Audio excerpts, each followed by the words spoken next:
तर लय बघा जर असं क्वेश्चन कळाला काय तर रिपीट मी काय सर बघा एक बॉडी आहे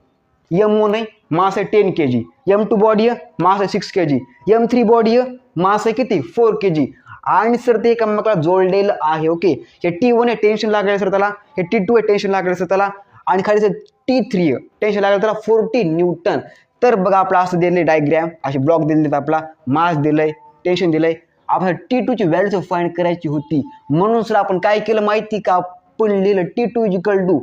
M1 + M2 ओके म्हणजे हे प्लस हे इंटू लिहिलं पुन्हा आपण T3 मीन्स हे बाय केला आपण त्याला M1 + M2 + M3 आन्सर काय येणार ठो व्हॅल्यू आन्सर येणार सर 32 न्यूटन इज आन्सर बोलो हाँ या ना हाँ सर सिंपल था question okay okay sir is are main answer okay okay sir T2 value clear okay sir